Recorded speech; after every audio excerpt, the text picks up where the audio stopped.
hablar de comunicar para la paz. En tal sentido, el Observatorio de la Comunicación y la Democracia, liderizado por Griselda, el ININCO, que es la Institución de Investigación de la Central de Venezuela, nos hemos unido en esta iniciativa de fomentar este espacio de encuentro, como también un diplomado junto a la Universidad Monte Ávila en temas de comunicar para la paz. Yo agradezco a todos los panelistas pues su tiempo, su disposición. En un momento país como el que vimos en Venezuela, donde efectivamente la polarización, las radicalizaciones, la crisis humanitaria están a flor de piel, comunicar para el encuentro, para la convivencia, para la reconciliación del país es clave. Y en eso tienen un factor determinante los comunicadores sociales, los influencers y los infociudadanos. En tal sentido, yo agradezco a todos ustedes su tiempo, su disposición. Este espacio queda en manos de Griselda, que lo va a moderar, Griselda Colina, quien es la directora del Observatorio de la Comunicación y la Democracia. Yo agradezco a cada uno de ustedes su participación y aceptar nuestra invitación. Bueno, Griselda, en tus manos este espacio. Bienvenido cada uno de ustedes. Gracias por acompañarnos en este momento. Bien, muchas gracias, Luis. Gracias a Oportunidad, a la Universidad Monte Ávila también, a la Unión Europea y a People in Need por esta oportunidad. Yo creo que hoy comunicar para la paz es un deseo, es una aspiración en Venezuela y justamente yo estoy en esto de teletrabajo que estamos saliendo de unos eventos y entramos a otros sin que quede espacio de tiempo para la respiración. O sea, yo vengo justamente saliendo de un foro donde estamos hablando de desinformación y elecciones. Y mira tú qué duro, qué difícil comunicar todo este tipo de situaciones, cómo nos comunicamos entre los venezolanos o cómo vencemos también la desinformación y la incomunicación a la que estamos sometidos. O sea, el panel que armó Luis de Oportunidad me parece además excelente con grandes amigos y con gente muy querida que está cada uno desde sus espacios haciendo ese esfuerzo por ver cómo se comunica para la paz. Yo quería, en primer lugar, darle la bienvenida y empezar con Luzmeli Reyes. Luzmeli es periodista, es directora, fundadora de Alto Cocuyo, y en 2018 Luzmeli recibió el Premio Internacional a la Libertad de Prensa y también en 2019 de Derechos Humanos. Entonces Luzmeli además es una mujer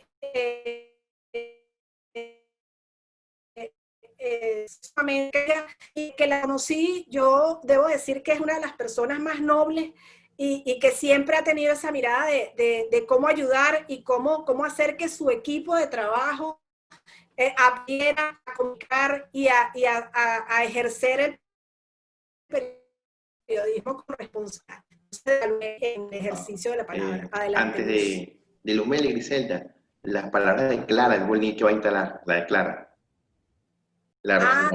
Disculpa. Muy bien. Porque acaba de decir Jordi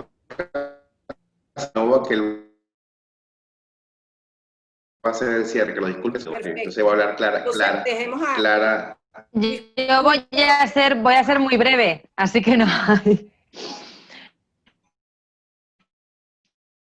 hay problema. Nada, que ya intervenga en este panel. Voy a ser muy breve porque hay unos y unas panelistas súper interesantes. Nada, quiero hincapié en la importancia que ha tenido el periodismo y la comunicación siempre para el Departamento de Humanos de People in Need, especialmente para el equipo de América Latina, como medio para favorecer la libertad de expresión y fortalecer la sociedad civil. Siempre hemos pensado que en el contexto en el que trabajamos, ¿no?, de ONG que trabajan por los derechos humanos, tanto entrenar a las personas en periodismo y comunicación, tanto como apoyar proyectos de periodismo y comunicación, ha sido una gran prioridad para que los defensores y defensoras de derechos humanos y periodistas independientes puedan hacer oír sus voces y alcanzar nuevas audiencias para sus mensajes. Como ya sabemos perfectamente las personas que estamos aquí, en las sociedades cerradas o reprimidas hay muchas personas con voces invisibilizadas, calladas, censuradas, y entonces es muy necesario trabajar porque exista una pluralidad de voces que se mueva tanto dentro de los países como hacia el exterior. Y asimismo también una pluralidad de temas, porque el objetivo es romper con la línea de comunicación oficial, el periodismo estatal, ¿no?, que suele ser autoritario, violento, y añadiendo esas voces diferentes, esas voces disidentes, es como se puede encontrar el camino a una comunicación diferente y que tenga como fin una sociedad más libre y pacífica. Y bueno, pues en este camino hemos apoyado pequeños medios de periodismo, iniciativas de comunicación comunitarias, proyectos emergentes, y nos hemos centrado en los lugares remotos de los países, porque siempre hemos visto cómo en las capitales era mucho más fácil encontrar espacios para hacer oír tu voz o para encontrarte con personas de las que podías aprender y con las que podías crecer, ¿no? Entonces nos hemos centrado en esas comunidades alejadas de la capital y zonas remotas. Y siempre para nosotras ha sido y es fundamental la perspectiva de género en el trabajo y los principios de comunicación feminista. Ha sido fundamental visibilizar las voces de las mujeres, no ya solamente como víctimas o como personas, como sujetas pasivas, sino como fuentes de información experta, sujetos activos de la comunicación, profesionales de diversos campos, ¿no?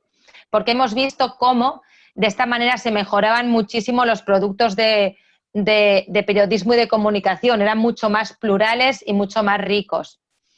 Y en esto no incluye solamente las mujeres, ¿no? La perspectiva feminista e interseccional nos ha llevado a trabajar con todo tipo de personas de colectivos vulnerabilizados, invisibilizados por los gobiernos, ¿no?, y en los medios de información estatales, y que sin embargo han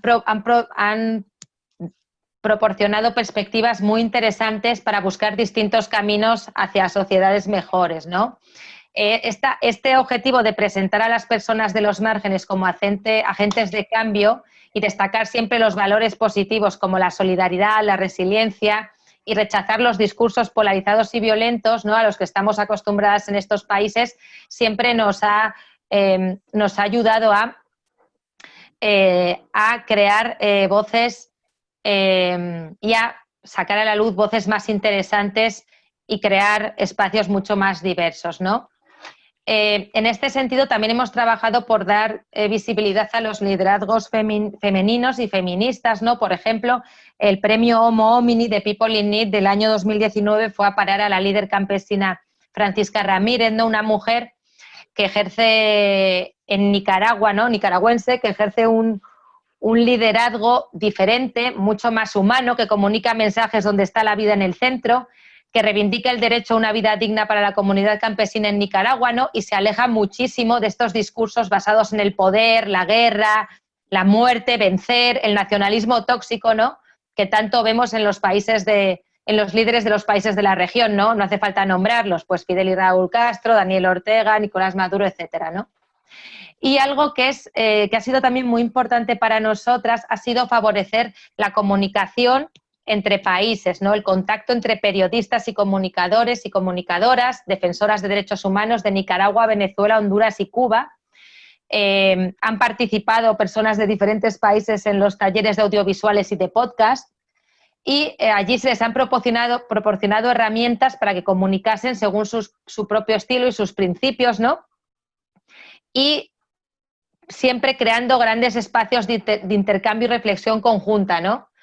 Y estos encuentros, la verdad es que han contribuido también a la creación de productos de comunicación muy plurales, muy diferentes, en los que los periodistas y activistas de distintos países, ¿no?, en la búsqueda, ¿no?, que tienen por la libertad, la justicia social y la democracia, ¿no?, han trabajado juntas y también de alguna manera han contribuido a esa comunicación diferente y por la paz, que es en lo que estamos todas de acuerdo, ¿no?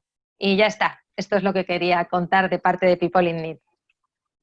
Gracias, Clara. Muchas gracias por tus palabras. Bueno, Griselda, traes tus palabras para continuar con la intervención de los panelistas. Gracias, Clara. Y gracias por venir por el apoyo a estas iniciativas. Un placer.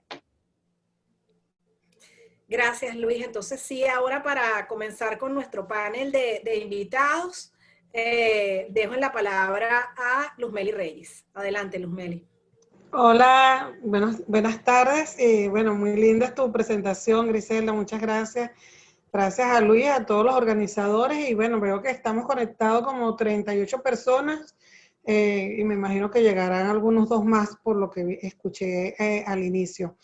Creo que con la presentación que ya se ha hecho y pasando directamente a lo que nosotros hemos visto como oportunidades para la comunicación, pero sobre todo para romper o tratar de romper, porque estamos inmersos en ella, esta violencia comunicacional en la que nos movemos, no solamente en Venezuela, sino incluso en toda Latinoamérica e incluso también ahora en los Estados Unidos.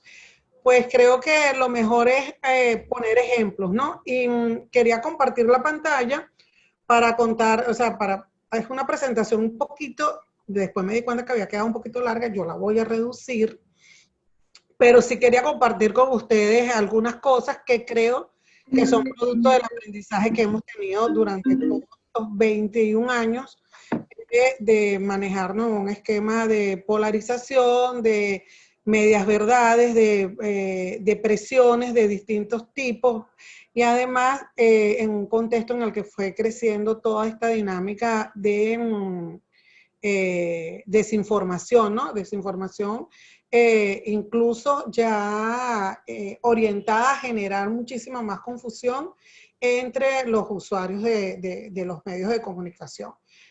Yo trato de salirme un poco del tema de Venezuela adentro porque bueno, parte de lo que ha ocurrido en Venezuela ya no solamente pasa en Venezuela, pasa en otros países, y creo que el aprendizaje que hemos tenido es importante para ver lo que están haciendo en otros países y también para vernos nosotros como tal vez nos puedan estar mirando en algunas otras partes. Entonces, voy a pasar a compartir con un ejemplo muy reciente de algunas cosas que hemos hecho, porque creo que, bueno, uno habla con los ejemplos. Entonces, si me dan chance de compartir la pantalla, señora moderadora. Está listo. Ya está listo. Puede. Estoy lista, pero veo que aquí no me da, déjame ver. No quiero. Ya tienes el atributo, sí. Ok, ya tengo el atributo. Entonces, déjame ver. Está abierto acá.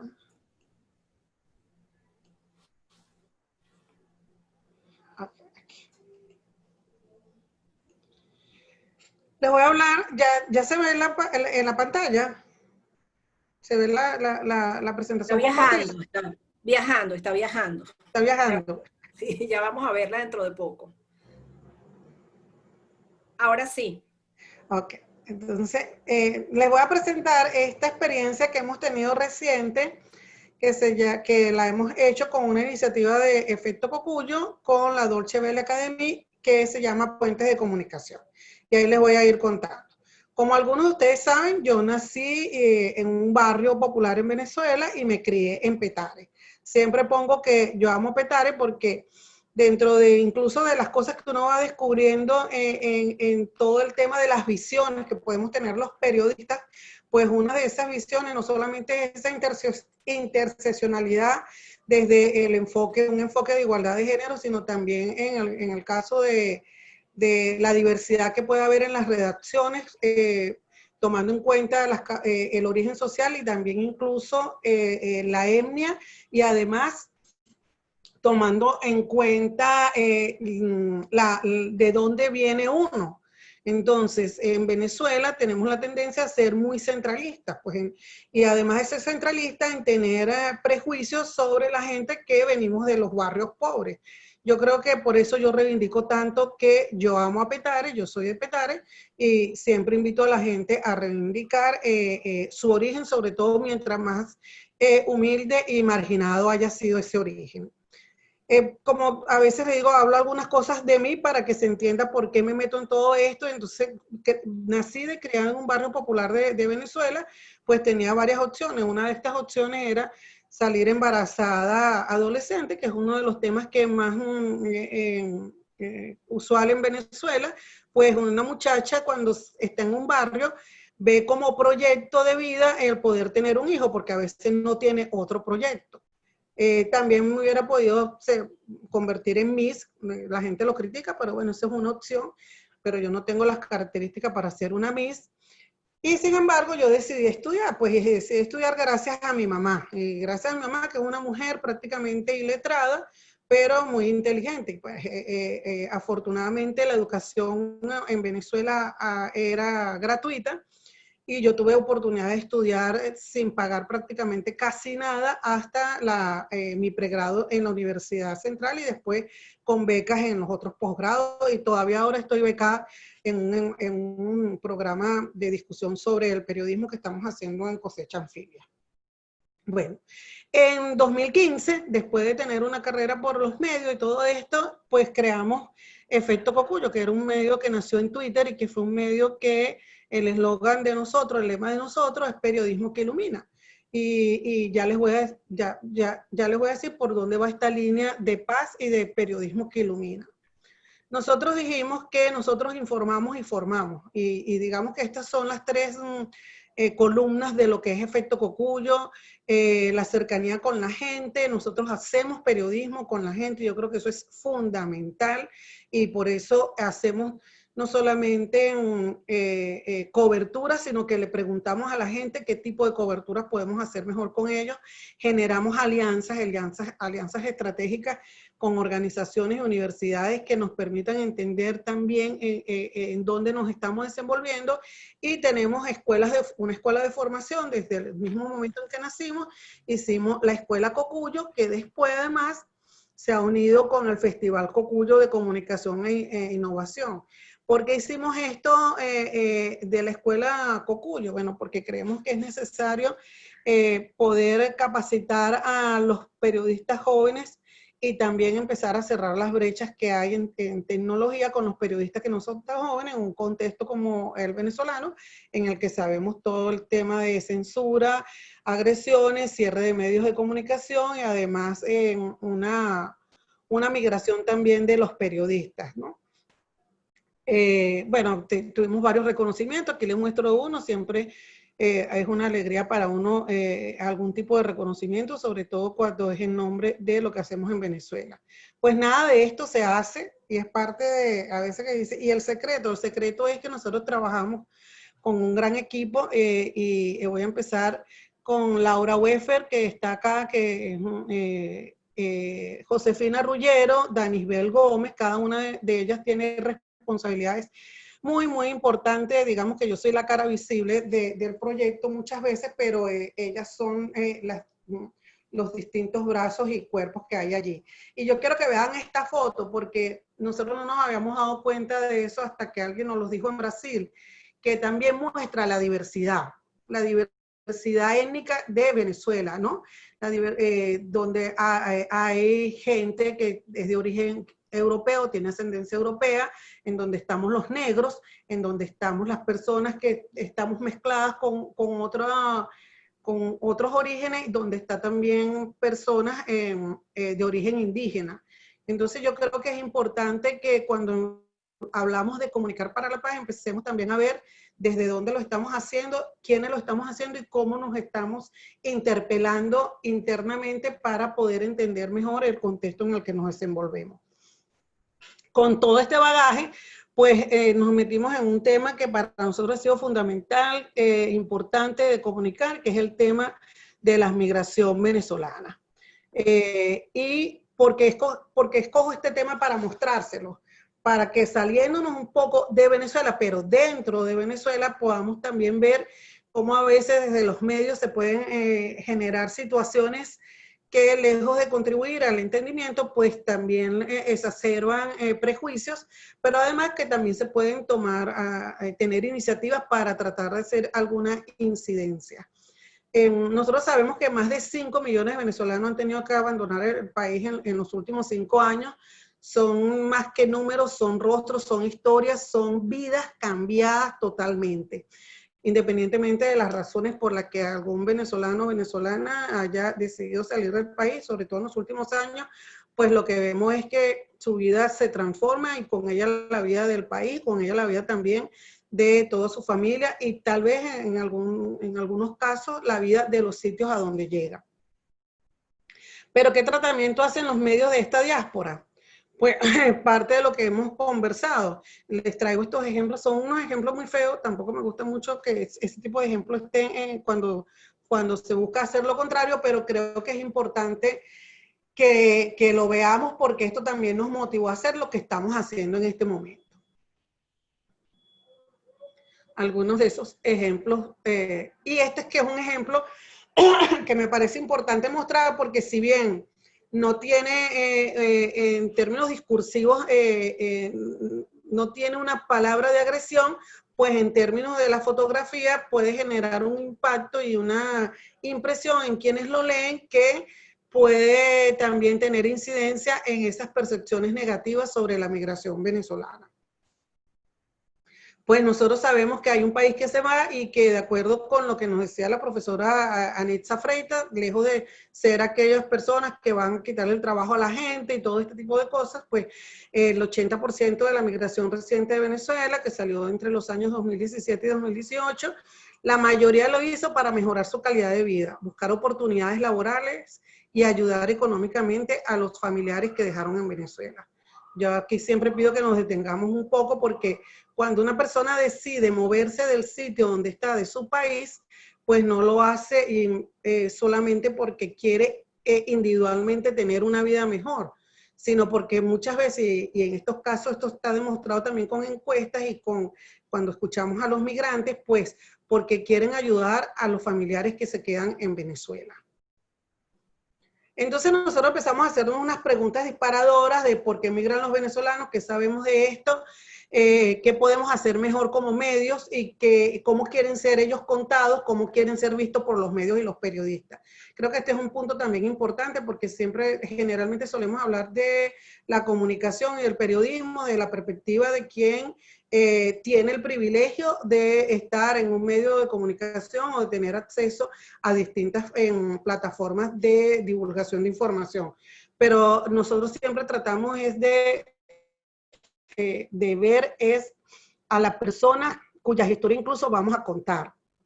¿Qué nos une? ¿Las cifras o las historias? Y empezamos también a preguntarnos todo este tipo de cosas en un proceso de discusión interna. Bueno, este es un perfil del venezolano migrante, que es una persona preparada, jóvenes en edad productiva, gente emprendedora. En aquel momento de esta infografía, la inseguridad estaba como motivo principal de su migración, después empezó toda la cuestión económica.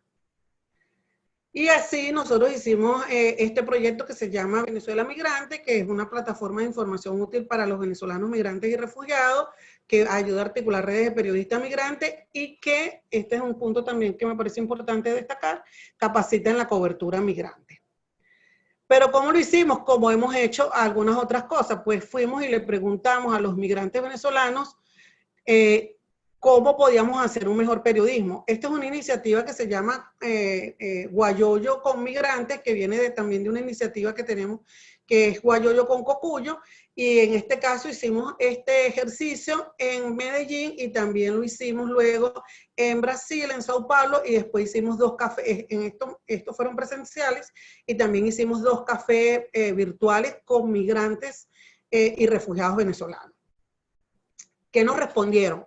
Cuenten nuestras historias positivas, usen los términos adecuados, expliquen el contexto, eviten la estigmatización.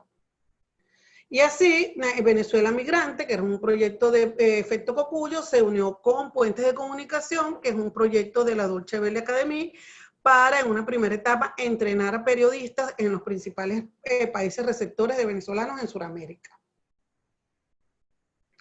A mí me encanta mucho este diseño gráfico que es de uno de los muchachos que después les muestro al final porque muestra un poco esto, pues cómo nos vamos por toda Sudamérica y caminamos pero que seguimos arraigados a Venezuela. Bueno, este equipo, fíjense que les traigo también este mapa para que veamos de dónde sale todo este equipo y cómo está disperso y cómo es importante que la diversidad de puntos de vista que se puedan, que puedan discutir y que podamos trabajar juntos en distintos proyectos. E hicimos este curso virtual de cobertura periodista de migraciones, que busca trabajar para que las sociedades entiendan de una mejor manera los problemas a los que enfrentan los que se enfrentan los migrantes venezolanos y busquen en conjunto soluciones que ayuden a una mejor convivencia e integración. Este es un proyecto, como les dije, impulsado por Efecto Cocuyo y Deutsche Welle Academy.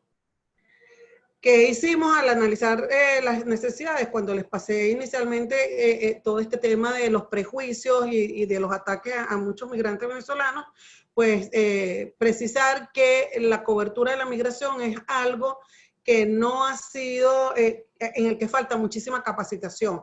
Pues incluso queriendo a veces hacer cosas positivas, terminamos reflejando esos prejuicios que terminan incidiendo negativamente en esa percepción que puede incluso ya haber por distintas razones en cada país receptor. Pero estas son las fases del curso, que en sí mismo también es un ejercicio bellísimo de comunicación para la paz, con una metodología basada en la gamificación, algo hermosísimo, que ojalá que después mucha gente tenga acceso a poder hacerlo, porque ya terminamos la primera cohorte. Estas son las temáticas, este es un poco, yo les puedo explicar un poco más de esto. Los aprendizajes preliminares. Fíjense que nosotros hicimos unos trabajos y empezamos a hacer trabajos sobre el COVID, pero ese no era el foco inicial de nuestra propuesta, sino hablar un poco desde el periodismo de soluciones sobre la situación de los migrantes y refugiados venezolanos, pero no quedarnos enfocados solamente en el problema, sino en la búsqueda de soluciones. Pero dijimos, cuando se desata la pandemia y empezamos a recibir comentarios de muchos migrantes contándonos de sus situaciones, entonces dijimos, bueno, parte de hacer periodismo de solución también es visibilizar algo que no se está haciendo visible, pues porque todo el mundo está buscando cómo va a contar este tema de la pandemia, y también la pandemia nos impactó en todas las redacciones. Pero hicimos algo como esto, pues con un compañero que tenemos en Madrid, él se fue hasta el aeropuerto y pudo levantar estas historias que incluso solamente la historia tiene una anécdota importante, porque nosotros invertimos mucho tiempo y mucho cuidado en poder no exponer a estas personas, sino solamente las que nos decían que sí podíamos hablar con ellos y divulgar su información. Y luego, después que se da un vuelo a Venezuela, pues empiezan a divulgarse videos sobre algunas situaciones de ese vuelo que ya lo habíamos contado, pero que empieza a ser tratado con esta visión un poquito escandalosa de, bueno, que también es parte del periodismo que a veces se hace. Y algunas de esas personas que fueron expuestas, pues cuando estábamos haciendo el seguimiento, nos contaron que no solamente fueron amenazadas, sino que además tenían prohibido hablar con algún periodista. Y allí es uno de los aprendizajes que siempre tratamos de mostrar, de cómo podemos hacer cobertura de temas que son muy fuertes, con una visión de derechos humanos, protegiendo siempre a las víctimas. Yo creo que eso también es una de las lecciones que sería interesante después conversar sobre ella. Pero aparte de eso, algo que nos pareció hermosísimo es que hicimos ese reportaje y hablamos de todas estas cosas, pues, y miren, lo vio la gente de BBC, nos pidió hablar con estas personas, y pues BBC tiene mucho mayor alcance que el que podemos tener nosotros desde un modesto medio como es Efecto Cocuyo, y terminamos siendo como la base para que esa historia pudiese ser reflejada en otros medios, lo cual también es uno de los objetivos de nosotros. Les quería mostrar que yo tengo observaciones con esta imagen, pero que me pareció interesante. Esto se hizo en Colombia, Omar está en Colombia y tal vez lo recuerde, pues cómo se trató de hacer una campaña para un poco matizar todo el tema de que los venezolanos o venezolanas iban a Colombia a quitarle el trabajo a algunas personas allá. Bueno, ya con esto cierro. me parece que es importante que veamos quiénes están en este proyecto de Venezuela Migrante y Puente de Comunicación, porque estamos por todas partes del mundo. Y aquí hice un chiste, no sé si se dieron cuenta en los créditos, a lo mejor no, pero es un chiste interno, que es que aparte de todos los créditos, pues aquí el ave es el turpial y la flor es la orquídea. Así que Venezuela Migrante creo que es un ejemplo de lo que se puede hacer en términos periodísticos con algunas actividades, con análisis de los requerimientos que se están haciendo de comunicación, pero también con la mirada siempre puesta en la gente que necesita contar sus historias y en la gente que las está recibiendo. Yo creo que ese foco de situarnos en los pies de esas personas, pues nos ayuda a hacer un periodismo con mayor utilidad que ese periodismo que a veces se basa solamente en, bueno, en sangre, sudor y lágrimas, pues que es algo que termina vendiendo, pero que es algo que le puede hacer daño a la gente. Ya con esto me despido y si hay alguna pregunta luego, pues estoy a la orden. Muchas gracias.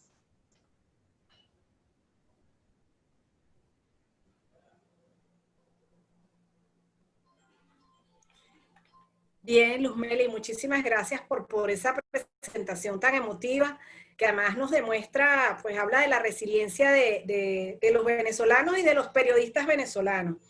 Antes de continuar con nuestro panel, quería aprovechar para dar la bienvenida al señor Jordi Casanova, del Instrumento para la Paz y la Estabilidad de la Unión Europea, quien ya nos acompaña en la sala y al final nos dará unas palabras de cierre, ¿no?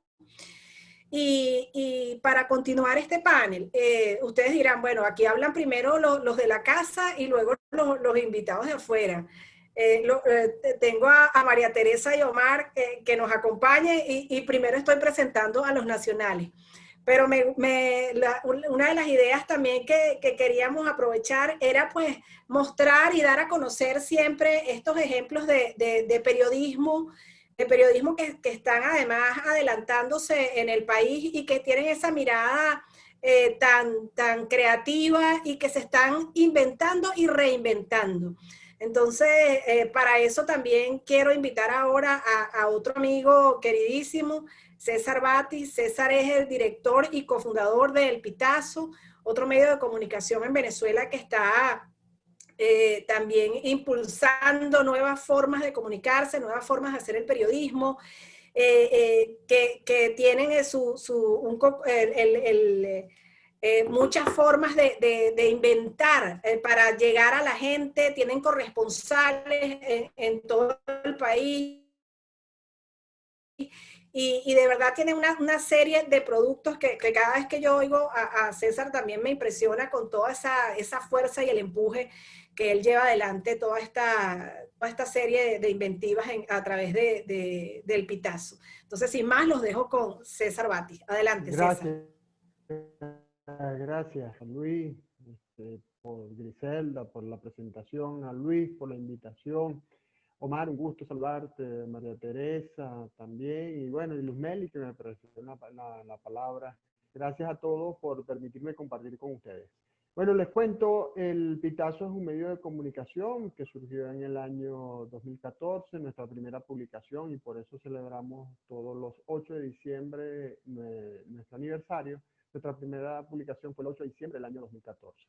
En esa ocasión nosotros salimos, comenzamos a pensar el medio en mayo de ese año, salimos con el propósito de vencer la censura y por eso nuestro eslogan El Pitazo suena donde otros callan, porque nuestro propósito fue llegar a los sectores más deprimidos de la población, a los sectores más pobres, con información audiovisual, debido a que era un hecho ya conocido por todos en el país que los medios de comunicación audiovisual los tradicionales estaban muy restringidos por las medidas de censura aplicadas por Conatel, debido a que Conatel es el dueño del espectro radioeléctrico en el país. O es el que administra el espectro radioeléctrico en nombre de... César. Cuéntame. Me comentan que se escucha muy bajo. ¿Será que puede subir el volumen Déjame quitar esto. al micrófono? Lo que pasa es que yo los escucho muy bien a ustedes me escuchan muy bajo. Ahora Ok. te escuchamos perfecto. Creo que se escucha Ahora mejor. sí me Gracias. escuchan mejor. Bueno, déjame subir el volumen acá. Déjame buscar también un cargador porque no voy a quedar descargado en cualquier momento. Bueno, entonces le estaba contando que surgimos con ese propósito y por supuesto así comenzamos a trabajar y desde el primer momento tuvimos presencia en las comunidades, no solo a través del medio de comunicación, a través de nuestra página web, o a través del YouTube, el Twitter, sino también a través de actividades que realizábamos junto con organizaciones que tenían presencia en las propias comunidades. No obstante, en el año 2017, en septiembre del 2017, nosotros sufrimos un bloqueo de nuestra página web. Y ese bloqueo llevó a que se redujera la cantidad de usuarios que podían ingresar al país. Ese bloqueo significa que por orden de la Comisión Nacional de Telecomunicaciones, las empresas telefónicas como Movistar, Digitel y por supuesto CanTV, impiden que los usuarios lleguen a nuestra página. No obstante, ya nosotros desde el 1 de octubre del año 2016 estábamos trabajando en una forma de llegar, de alcanzar a las audiencias de una manera directa, offline.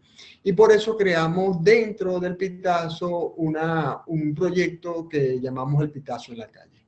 Y el Pitazo en la Calle fue una iniciativa que surgió por ese deseo de estar más cerca de la gente, pero sobre todo motivado porque en algún momento del año 2016 nosotros comenzamos a ver que había medios de comunicación que estaban utilizando el WhatsApp para recibir información de los medios, y ese es un esquema que ya lo había utilizado el diario Extra, el popular de O Globo de Brasil, para tener información de los usuarios del medio. Pero claro, el diario Extra tenía en ese momento una plantilla de 12 periodistas encargados de recibir la información que venía a través del WhatsApp, de verificarla y publicarla. Algunas de estas informaciones de corte amarillista, como atracos, fotografías de agresiones, etc. Entonces nosotros dijimos, bueno, no podemos hacer lo mismo porque no tenemos la capacidad de contar con 12 reporteros que estén pendientes del WhatsApp y que estén verificando. Vamos a hacer entonces algo al contrario, al revés de esto. Y así surgió la formación de InfoCiudadano. ¿Cuál fue el propósito desde un principio?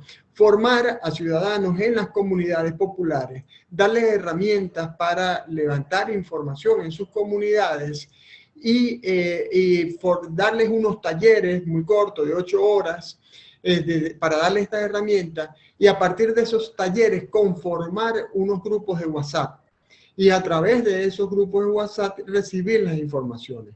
Hoy día tenemos cerca de 1.100 ciudadanos formados en casi todos los estados del país. De ellos, realmente con algún cierto de actividad frecuente, 300, tenemos un consejo editorial conformado, consejo de InfoCiudadanos conformado por 13 personas. Y este grupo de InfoCiudadanos nos han llegado a generar unas 170 informaciones por mes y en la actualidad estamos en el orden de los 70. ¿Cuáles son estas informaciones? Nos pasan datos acerca de las actividades que realizan en su comunidad o lo que observan, nos pasan datos y a partir de esos datos elaboramos el trabajo periodístico, nos pasan fotografías, videos, acompañan a los periodistas a realizar actividades en las mismas comunidades e incluso en algunas ocasiones pasan una nota escrita que nosotros por supuesto hacemos la curaduría y publicamos en el medio. No siempre, bueno, nunca realmente se publica una nota que venga directamente del InfoCiudadano tal como él la envía. Siempre pasa por un proceso de edición, de curaduría para publicarlo.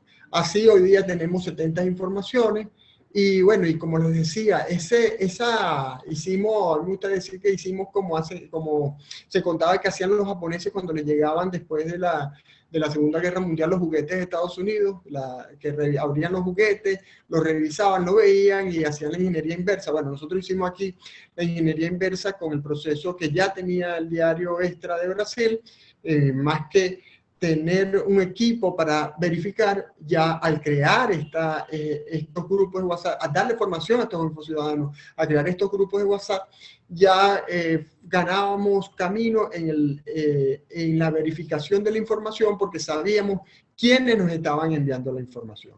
Entonces, bueno, como les decía hace un rato, esto ha llevado a que hoy día tengamos un consejo de infociudadanos conformado por 13 miembros de estas personas, estos ciudadanos que hemos formado a lo largo de estos años, desde el 1 de octubre del año 2016, y ellos están en este consejo. A través de este consejo nos proporcionan ideas de abordajes periodísticos, de pautas, y por supuesto estamos frecuentemente en conversación. Todos los viernes se realiza una reunión con la jefa del Pitazo en la Calle, Rena Camacho, y frecuentemente somos invitados miembros del Consejo Editorial a conversar con los integrantes de ese Consejo de Infociudadanos. Es tan importante así el trabajo de estos infociudadanos que por lo menos 3 de las 5 historias del especial Generación del Hambre, con el cual ganamos el Ortega y Gasset, fueron construidas gracias a la participación de los infociudadanos. Y hoy día estamos trabajando en otros proyectos que cuentan con la participación de los infociudadanos para la cobertura informativa en el terreno. Es así que, bueno, este proyecto, repito, que comenzó por revisar cómo se podía hacer de una manera más eficiente lo que ya otros medios estaban haciendo, lo revisamos, lo convertimos, lo transformamos y ha permanecido en el tiempo, creciendo con solidez y dando resultados muy positivos. En medio de la pandemia también nosotros nos reinventamos, y como decía Griselda, sí, nos encanta estar reinventándonos y estar buscando la innovación. Y en medio de la pandemia, dado que ya también como resultado de esta formación de Infociudadanos, como un trabajo del Pitazo en la Calle, se estaban haciendo los cafés del Pitazo, que era ir a las comunidades, en principio hablar de temas, de reportajes que habíamos hecho nosotros en investigación, en otras áreas. Después se convirtió en un lugar de orientación a las comunidades, como por ejemplo en Baruta una vez se dio un taller de cómo reclamar los servicios públicos, y de allí se organizó la comunidad y salieron y fueron a reclamar con una carta el servicio público, el agua, en este caso a Hidrocapital, y vieron cómo le repararon la tubería que estaban rotas. Entonces, bueno, esto se estaba haciendo antes de la pandemia. Debido a la situación de la pandemia, al aislamiento físico, a la cuarentena, a lo que estamos obligados en estos momentos, se creó el foro chat de El Pitazo, que en todas sus más de 10 ediciones ha reunido a la capacidad máxima que tiene el WhatsApp de 257 personas. Se han tratado temas como la educación a distancia, como la prevención ante la pedofilia, el maltrato a la mujer, e incluso nos han dado oportunidad de tratar temas como, por ejemplo, el enfrentar la censura a través de la utilización de un VPN, como el que recomendamos nosotros, que es iPhone, o la descarga de la aplicación del Pitazo, que es gratuita en Play Store y en App Store. Y esto, por supuesto, esta innovación que hemos hecho a través del foro chat del Pitazo, que nos permite estar en conversación con la gente, que la gente, e incluso a través de este Consejo de Infociudadanos que me hacía mención, hacen sugerencias de temas para el foro chat del Pitazo, o hacen consultas, como se han ido formando grupos de estos foros chat, ya van más de 10 grupos constituidos de solamente el foro chat, que quedan en esos grupos. No es que se hace el foro y se desaparecen, esos grupos quedan constituidos y además nos permiten a nosotros distribuir información. Estos grupos participan junto al Consejo de Infociudadanos en la selección de temas para el foro chat. Este foro chat del Pitazo ha sido reconocido por el Laboratorio de Innovación de la Fundación Gabo el mes pasado, y fue reseñado por la Fundación Gabo como una de las innovaciones que ha surgido en el periodismo iberoamericano en este momento. Y también ya la semana pasada, ya para terminar, lanzamos el Crisionario. El Crisionario es un diccionario humorístico ilustrado de la crisis. Y nuestro propósito es que este diccionario sea un diccionario vivo que sea alimentado por las audiencias. Y hasta los momentos, desde el 1 de octubre, hemos recibido un total de 31 sugerencias de palabras para alimentar y hacer crecer este diccionario. Entonces, son los infociudadanos, son los forochat, y son acciones como el diccionario para hacer partícipe siempre a las audiencias de nuestro quehacer y desarrollo y de nuestro propósito de seguir luchando contra la censura y seguir sonando donde otros callen. Gracias. Muchísimas gracias, de verdad, César, por contarnos esta experiencia y por demostrar que, bueno, que aún en estas condiciones, pues, se pueden hacer cosas y se puede comunicar para la paz. Luego de esta presentación, entonces me gustaría invitar a una persona a quien respeto mucho y quien admiro su trabajo, a Omar Rincón. Él es profesor asociado de la Universidad de los Andes en Bogotá, Colombia, y director del Centro de Estudios en Periodismo y Maestría en Periodismo en esa misma universidad. También Omar Rincón es director del proyecto FES Media de la Fundación Frederick Ebert. Y yo recuerdo, Omar, y le dije a Luis cuando estábamos pensando en invitarte, yo le dije, mira, tú deberías conseguir que Omar te regale una colección que él coordinó sobre comunicación y periodismo. Y había un volumen en particular que yo quería robarle a mi jefe y nunca pude, y se llamaba ¿Por qué nos odian tanto? Y era uno especial sobre los periodistas, ¿no? Entonces, ¿cómo un comunicólogo nos puede decir cómo comunicar para la paz? Con esto los dejo con Omar Rincón. Adelante. Ya. Griselda y Luis, muchas gracias por la invitación.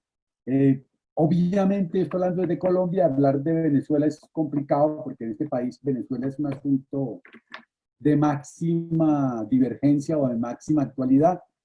Lo único que les digo, así como a modo de tristeza colectiva de todo el mundo, es que Venezuela parece el futuro de la decadencia que nos espera a todos. O sea, como vamos todos para allá en términos mediáticos y esto, hoy Trump, Bolsonaro, Duque, todos han decidido que la violencia comunicacional que habla Luis Meri Reyes sea la cotidianidad.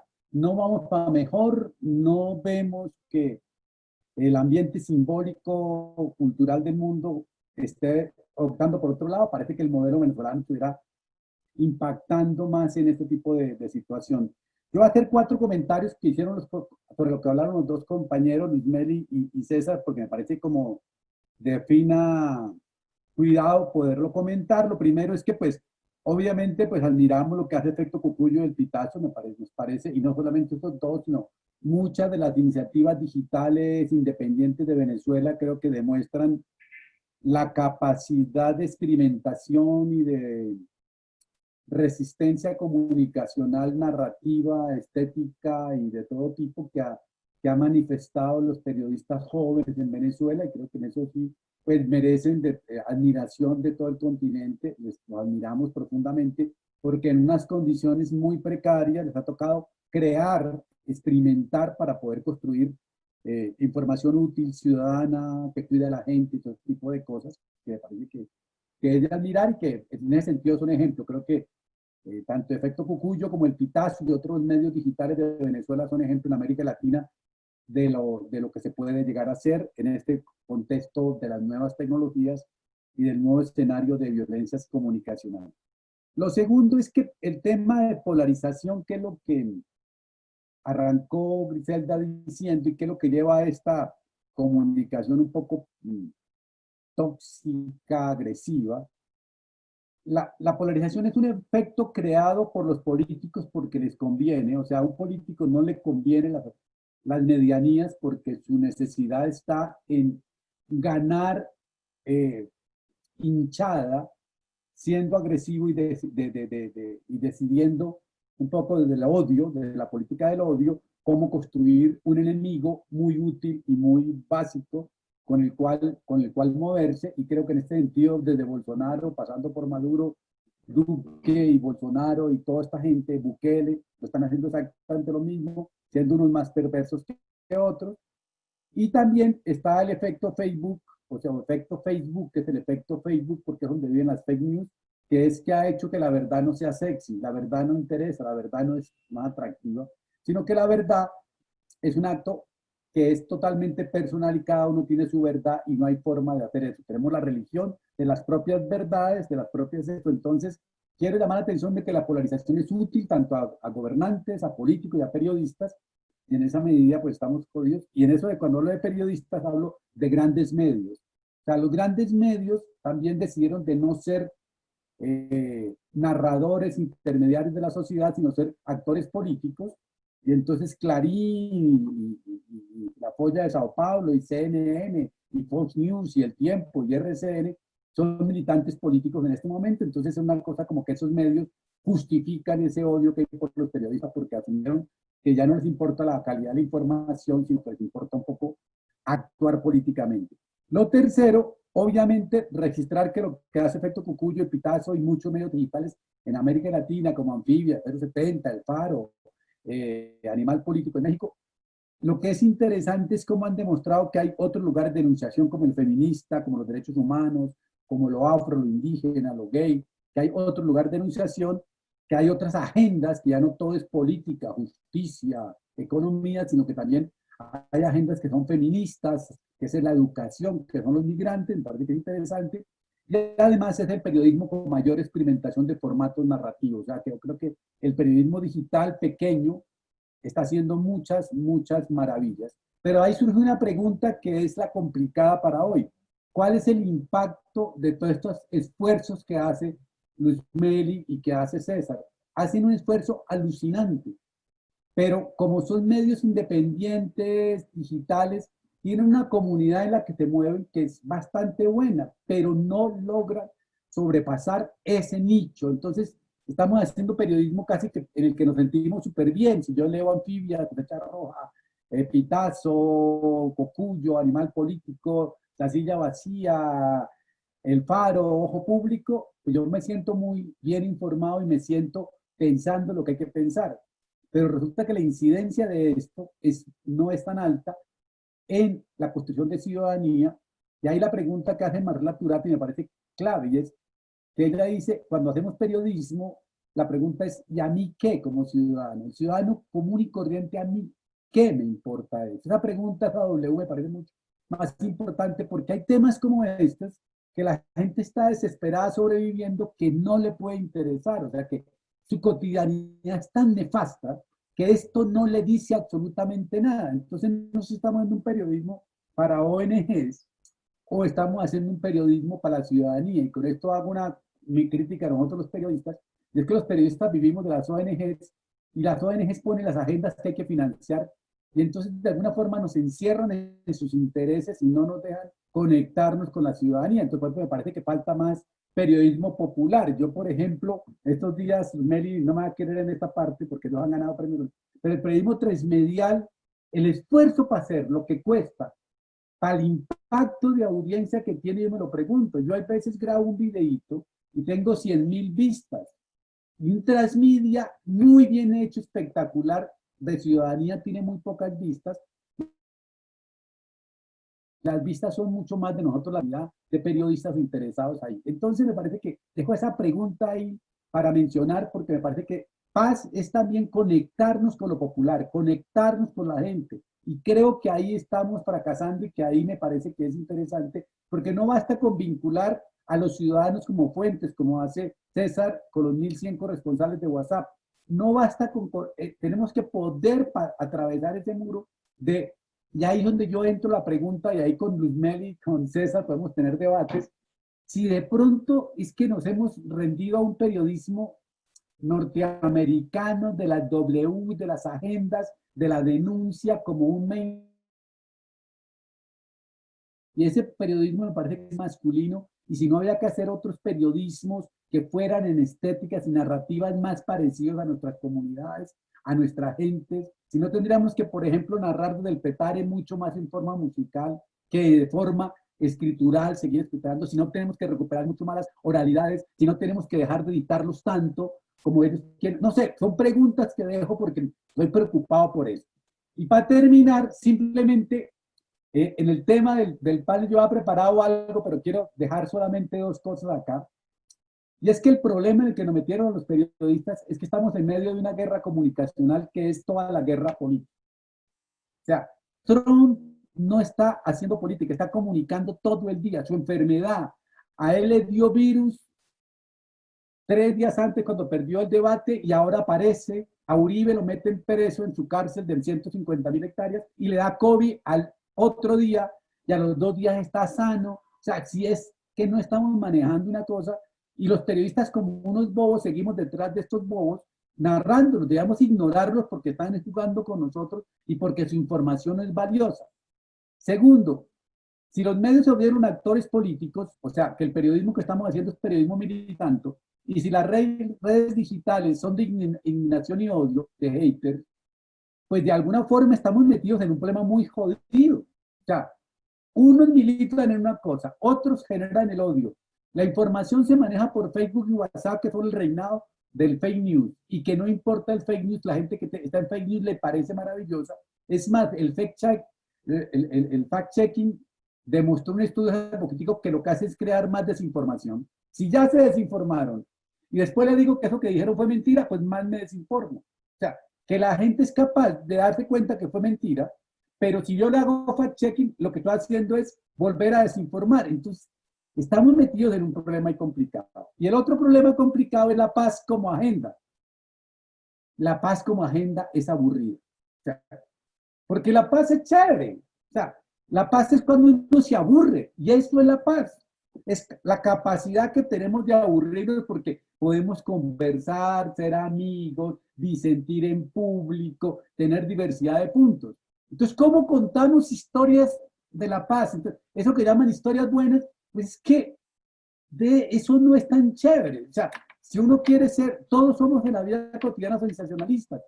Si yo llego a enamorar a una chica o un chico, yo no puedo salir, es que soy divino, soy nueva era, somos, soy más bacano, no, es que yo soy una maravilla, sino que uno entra diciendo, oiga, me ha ido mal en el amor, me han maltratado, sensacionalista, hace fake news y trata de ponerle emoción. Entonces también tenemos que corresponder, que cuando nos dicen narrar en la paz, cuando yo escuchaba a Luzmeli hablando de periodismo de soluciones, eso es muy chévere, pero es re aburrido hacer eso. O sea, es mucho más bacano contar una historia de vida que tenga vida humana y que tenga ese tipo de cosas. Entonces yo sí creo que hay que hacer algo. O sea, ¿qué podemos hacer?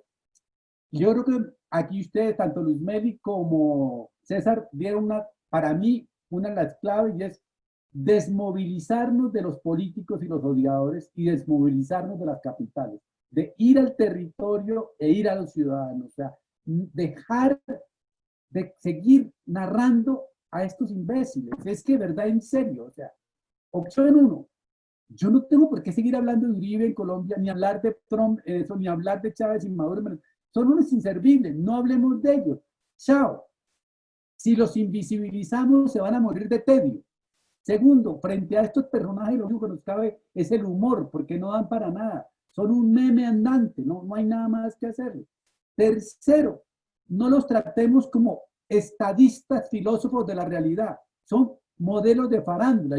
Yo cubriría a Trump como farándula. Está mal vestido hoy, habló mal, la mujer no salió, lo miró mal, no correspondió su lenguaje, usó la palabra mal. Eso. A Bolsonaro como un líder evangélico. A Maduro como un fanático, como un payaso, no sé, una cosa así. A Duque como un meme. O sea, cada personaje requiere una narrativa distinta y nosotros lo narramos como si fueran estadistas que están filosofando. Cada frase que dice la interpretamos. No hay que interpretar nada, es una estupidez. Entonces me parece que hay unas preguntas para eso. Y la última, pero que es más para mi gusto, es la de la interculturalidad, y es que seamos capaces de narrar como narra la gente. Mi reto, por ejemplo, para Luzmeli y para César es no narren como dice el ECJ o no sé qué miércoles o el New York Times, sino narren como narra el pueblo. O sea, narremos como narran en el Petare. O sea, Azote en el Petare fue una película que se hicieron 15 versiones porque narraba como el Petare. ¿Cómo hacemos para, en lugar de seguir mirando a los modelos gringos y europeos de narración, comenzamos a mirar a los modelos nuestros que han sido súper exitosos? Si yo quiero conocer en Colombia qué es Colombia, tenemos que ir a los narcocorridos. La crónica de lo que está pasando hoy con Uribe y Petro está mejor contada en los narcocorridos que en el periodismo colombiano. Entonces, de alguna forma tenemos que recuperar otras formas de narrar y de mirar ese tipo de cosas. Con eso paro y es simplemente como, ya que como soy el extranjero puedo ser impune diciendo cantidad de cosas, entonces por eso planteo este escenario. Muchísimas gracias, Omar. Gracias. Tu participación ha sido magnífica y además yo creo que nos deja nuevamente con esto de que, mira, el periodismo es un reto diario. Estoy segura que tanto Luzmeli como César es algo que son conscientes de ello. Y además yo creo que una de las cosas que tenemos que tener en cuenta aquí es el reto en este país, ¿no? En el contexto que vive Venezuela ahorita, que atraviesa Venezuela, que no solamente está marcada por esta crisis de múltiples dimensiones, sino también, y que esa crisis de múltiples dimensiones afecta la forma en que el venezolano consume la información y en la que el venezolano recibe y busca la información, ¿no? E incluso qué significa la información hoy para el venezolano en un país donde, bueno, hemos visto cómo el sistema incluso de medios ha cambiado, cómo los referentes informativos se han perdido, cómo esos grandes medios, ya eso ni siquiera es un problema para nosotros. Entonces yo creo que eso es importante también tenerlo en cuenta a la hora de pensar, bueno, ¿cómo se comunica esto? Y ya le doy la palabra a María Teresa, pero solamente pongo un elemento aquí en esta situación. Y recuerdo que yo hace 5 años, yo iba a estos programas que están en todos los países, que lo que hacen es leer las noticias de los titulares de los periódicos, ¿verdad? Y a mí me asombraba cómo hace 5 años en estos programas los medios digitales no existían. Pues resulta que hoy, como en Venezuela ya los otros medios tradicionales no existen, en verdad ya no existen, o sea, ya el nacional no existe, el universal no existe. Entonces, estos tienen que recurrir, estos medios de comunicación tradicionales, a leer a Efecto Cocuyo. Creo que con el Pitazo es más difícil porque el Pitazo tiene un bloqueo total, que es difícil llegar, ¿no? Pero sí leen eso, Contrapunto, el estímulo. O sea, hay medios digitales que son esa fuente primaria de información para estos medios tradicionales. Entonces yo creo que hay brechas que se abren ahí, hay oportunidades, y bueno, yo siempre soy de las personas que veo el vaso medio lleno, entendiendo que los retos hay que enfrentarlos y que sí se está haciendo esto. Entonces, con estas palabras, quiero invitar a nuestra cuarta panelista. Ella es María Teresa Garrido Villarreal, ella es profesora en el Departamento de Derecho Internacional en la Universidad de La Paz y coordinadora del programa de doctorado de la misma universidad. María Teresa es abogada venezolana, especialista en Derecho Internacional y Público, doctora en la Universidad para La Paz. Tiene 2 maestrías, una en la Universidad de La Paz en Derecho Internacional y Resolución de Conflictos, otra en la Universidad Central de Venezuela, en Derecho Internacional, Económico y de la Integración. Actualmente su investigación está enfocada en el ejercicio de la libertad de expresión y la protección de periodistas en Latinoamérica. De igual forma está interesada en temas relacionados con derechos humanos, el uso de Internet y nuevas tecnologías. Con esto te damos la bienvenida. María Teresa, adelante. Muchas gracias por la presentación, por la oportunidad de estar con ustedes aquí hoy. De verdad que siempre es un honor poder escuchar y aprender de lo que están haciendo los periodistas en Venezuela. como lo comentabas, mi investigación se enfoca mucho en el tema de protección de periodistas. Mi tesis de doctorado estuvo basada básicamente en periodismo ciudadano en Venezuela durante la época de 2014 a 2018, entonces estoy como muy familiarizada con muchas de las cosas que estaban diciendo y bueno, como lo mencionaba Luzmeli con su presentación, uno siempre ve cómo los migrantes seguimos con nuestro corazoncito allá en Venezuela y siempre como poniendo ese granito de arena y eso es un poco lo que yo he venido haciendo desde la investigación, desde la Universidad para la Paz. Y así también fue como conecté con Luis y como nos conocimos. En algún momento tuve la posibilidad de hablar con César Batiz para mi investigación también, ver lo que está haciendo Efecto Cocuyo, es parte de lo que hacemos desde aquí y cómo yo desde mi plataforma pequeña puedo utilizarlo para hablar de lo que se hace en Venezuela. Y mientras los escuchaba hablar, yo, bueno, pensaba muchas cosas, primero porque yo no soy periodista.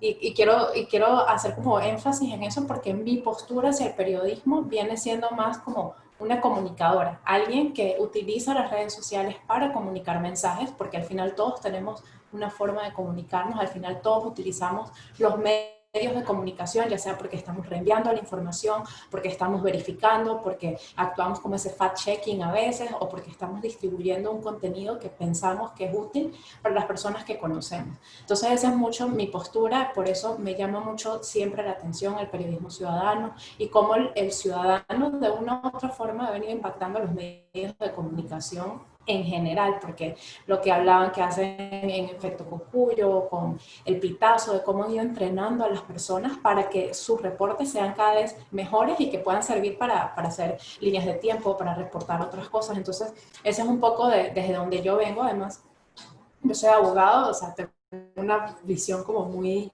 jurídica al respecto, pero enfocada en el tema de derechos humanos. Entonces, por ahí alguien hacía una pregunta, bueno, ¿cómo le hacemos seguimiento a los derechos humanos? Esto es parte de lo que a mí me gusta en el tema de la comunicación. Pero además, con todo este background, yo estoy en la Universidad para la Paz. Nosotros somos una universidad creada por las Naciones Unidas y nos enfocamos en la paz. Y como bien decía Omar, la paz no vende. Eso no es el tema que a la gente le interesa, a la gente le interesa el conflicto, la emoción. Entonces, nosotros normalmente estamos con esa dicotomía de, bueno, ¿cómo vendemos un ideal, cómo vendemos una idea de qué es la paz y cómo la comunicamos y cómo eso se transfiere a lo que hacemos en el día a día? Entonces, una de las cosas que para mí es muy importante cuando hablamos de comunicar para la paz es desde dónde estamos partiendo. ¿Cuál es nuestro punto de entrada a hablar de paz? Porque cada uno tiene una definición diferente de qué es paz. Hay algunos que es solo la ausencia de conflicto y si lo vemos, por ejemplo, en el caso colombiano, cuando era la paz, era como el acuerdo de la paz y la paz significaba firmar ese acuerdo, aunque no necesariamente fuera así, pero fue mucho como se vendió con esta idea de teniendo un cese al fuego podemos conseguir paz. Los que eran críticos de esa postura, igual utilizando el caso colombiano, eran más como no, o sea, la paz es que los campesinos tengan acceso a sus tierras, que las víctimas sean reparadas, y se empieza a hablar toda una discusión de restitución, de justicia, de inclusión, cuando ya le añadimos como una capa extra de feminismo, de cómo estamos integrando a las mujeres, qué pasa con los niños, qué pasa con los ancianos, la paz se nos empieza a complicar y se nos empieza a volver un tema muy difícil de reportar porque no tenemos un entendimiento base de qué es la paz para cada uno de nosotros.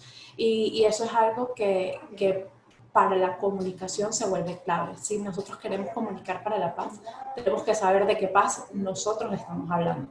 Si se trata de una paz a lo muy local, a lo muy comunitario, de cómo nosotros, por ejemplo, con Hace Oportunidad, que hacen estos eventos en Petare y proyectan películas y de una u otra forma construyen un modelo de paz e interacción desde lo muy, muy local, o si más bien nos vamos a una agenda más global y decimos, no, o sea, para mí la paz es estos acuerdos que están haciendo los presidentes, de cómo se están firmando tratados de libre comercio, cómo se está manejando el tema del COVID. Entonces, uno de los puntos de partida, yo creo que para hablar de la comunicación justamente para la paz, es entender qué paz vamos a hablar, porque eso va a impactar nuestra comunicación en general.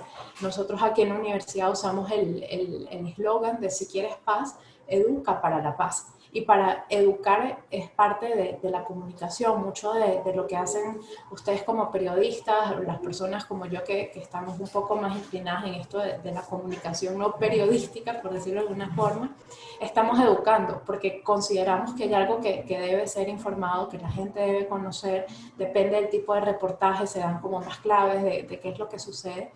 Y para esto nosotros tenemos que trabajar como en diferentes niveles, yo creo, viéndolo desde un poco más práctico, un sentido más,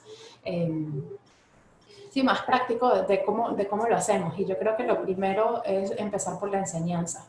Yo desde el punto de vista académico considero 100% que nosotros podemos empezar a transformar mentes de las poblaciones más jóvenes, de las poblaciones más adultas, a través de la enseñanza. Y esa enseñanza necesariamente tiene que empezar con nuestros estudiantes en las escuelas de comunicación social, de periodismo, de relaciones públicas, de cómo nosotros empezamos a hablar de paz y tratar de incluir estos conceptos bases dentro de nuestras conversaciones porque impactan el periodismo, impactan la comunicación.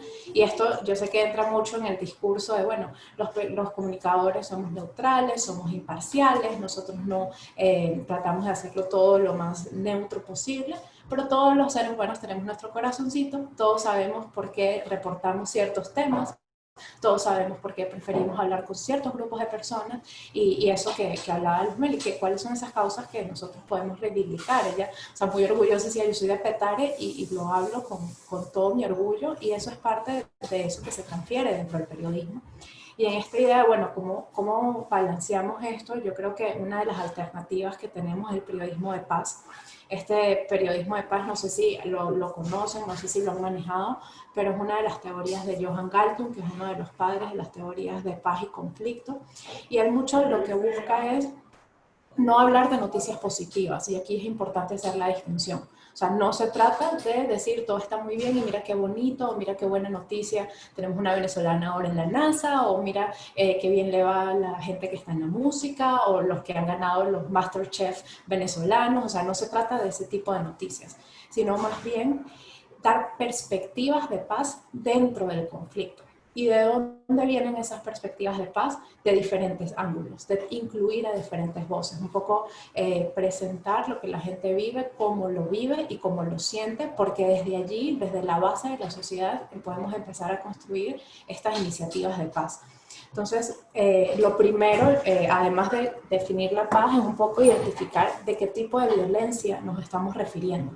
Porque si se trata de una violencia, por ejemplo, en el caso de los linchamientos que se volvieron súper común en una época en Venezuela, es una violencia muy directa, muy evidente de cómo se está haciendo daño a una persona, pero a veces se vuelve un poco más sutil y voy a utilizar de nuevo el ejemplo que ponía Luzmeli de la foto de los maniquíes de las niñas embarazadas.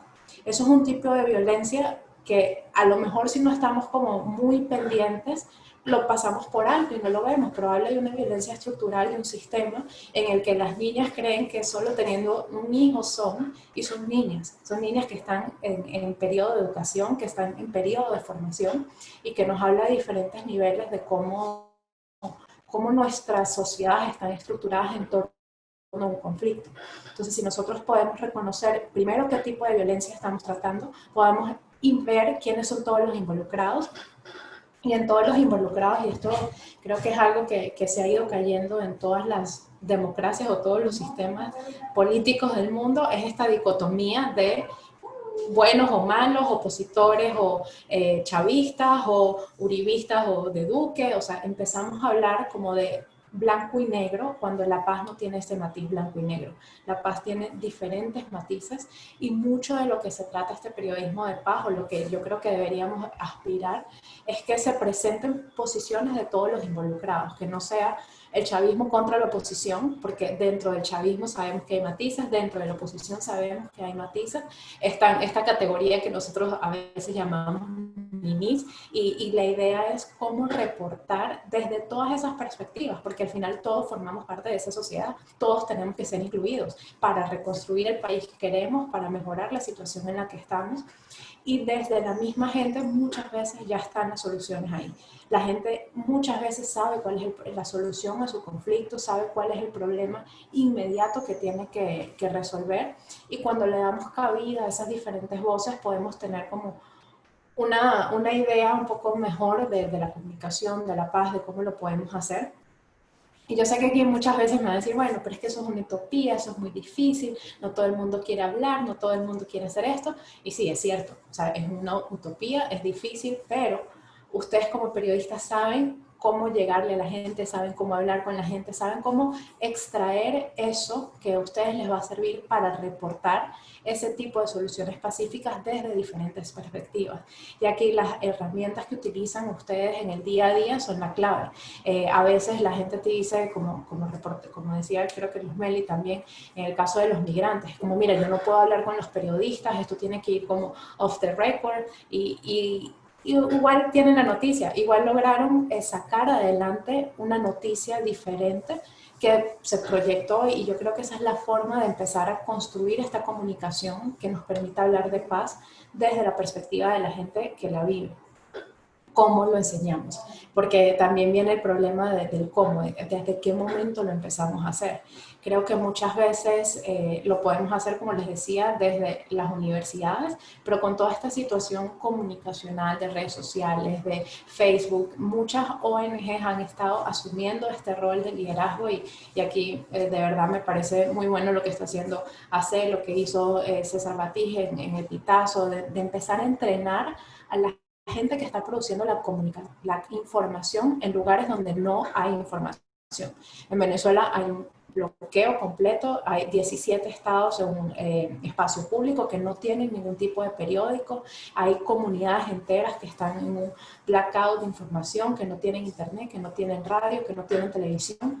Entonces ahí en esa localidad es cada persona la que se puede transformar, es cada persona la que puede darnos esa información y que puede presentarnos eso. Entonces yo creo que el reto de la comunicación para la paz no es solo para los periodistas, no son solo para ustedes que están en este ambiente de generar la comunicación, de generar información, sino para cada una de las personas, y aquí se conecta con lo que es el periodismo ciudadano. En Venezuela a mí me encanta lo que se ha venido haciendo desde el ciudadano, desde lo pequeñito, desde lo muy particular. Me da mucha esperanza de saber que hay mucha gente preocupada por este tema. Pero cada persona, y esto, ¿cómo les entrenamos? O sea, porque obviamente no podemos llegar a todos, pero cada uno de nosotros tiene una parte como un ambiente de influencia que puedo utilizar para esto. Si yo, por ejemplo, en mis redes sociales todo el tiempo estoy publicando, miren esta noticia, miren esta perspectiva, empiezo a hablar de diferentes voces, empiezo a pedirle a la gente que dé diferentes opiniones, puedo construir una conversación en torno a temas que pueden ser conflictivos, pero que pueden estar redirigidos hacia el tema de paz, buscando soluciones.